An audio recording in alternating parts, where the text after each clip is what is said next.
ஈரோடு மாவட்டம் சிவகிரி அருகே தோட்டத்து வீட்டில் வசித்து வந்த முதிய தம்பதி கொலை செய்யப்பட்ட சம்பவம் தொடர்பாக 4 பேரை போலீசார் கைது செய்துள்ளனர்.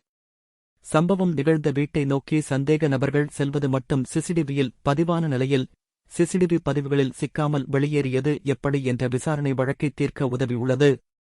ஈரோடு மாவட்டம் சிவகிரி அருகே விளக்கேத்தியைச் சேர்ந்தவர் இராமசாமி 75, இவரது மனைவி பாக்கியம்மாள் 65, இருவரும் தங்களுக்குச் சொந்தமான தோட்டத்து வீட்டில் தங்கி தென்னை விவசாயம் செய்து வந்தனர்.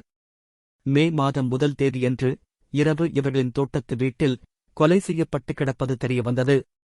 இந்த கொலை தொடர்பாக வழக்கு பதிவு செய்த போலீசார் அந்த பகுதியில் உள்ள கண்காணிப்பு கேமராக்களில் இருந்த பதிவுகளை எடுத்து ஆய்வு செய்து வந்தனர். கடந்த 4 ஆண்டுகளில் திருப்பூர், ஈரோடு மாவட்ட கிராமப்புற பண்ணை வீடுகளில் இதுபோலவே பல இரட்டைக் கொலைகள் நடந்துள்ளன. அனைத்துக் கொலைகளும் ஒன்று போலவே நடந்துள்ளன.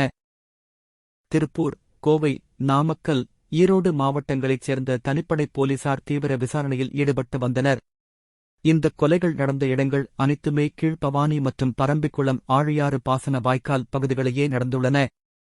வாய்க்கால் கரையை ஒட்டி அமைந்துள்ள கண்காணிப்பு கேமரா பதிவுகளை எடுத்த போலீசார் வாய்க்கால் கரையோரம் குடியிருப்போர் தவிர வேறு யாரெல்லாம் அந்த வழியாகச் செல்கின்றனர் என்பதை ஆய்வு செய்துள்ளனர்.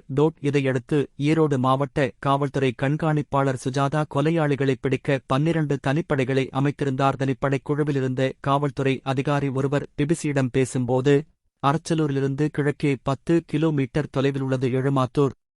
இந்த வழியில் வாங்கலாம்பலசுராக்கம்மாபுதூர் என்ற 2 ஊர்களுக்கு இடையே ஒரு ஒயின் ஷாப் உள்ளது. அந்த வழியில் ஒரு சிசிவி கேமராவும் உள்ளது. அதிலிருந்த பதிவுகளை போலீசார் கைப்பற்றி ஆய்வு செய்தனர். அந்த வழியில் 28ஆம் தேதி மாலை ஒரு பஜாஜ் பிளாட்டினா மோட்டார் சைக்கிளில் 3 பேர் சென்றது தெரியவந்தது. அந்த இடத்திலிருந்து 10வது நிமிடம் விளக்கேத்தி சென்று விடலாம். அங்கிருந்து சிசிடிவி கேமரா பதிவுகளை ஆய்வு செய்ததில் அந்த மூவரும் அந்த வழியாக வரவில்லை. 28ஆம் தேதி மாலை இந்த வழியாக போன 3 பேரும் வேறு எந்த வழியிலும் திரும்பி வரவில்லை. இதனை ஆங்காங்கே வீடுகளில் உள்ள சிசிடிவி கேமராக்களை பார்த்து உறுதி செய்யப்பட்டது. இதன் பிறகுதான் இந்த மூவரின் மீது சந்தேகம் வலுப்பெற்றது.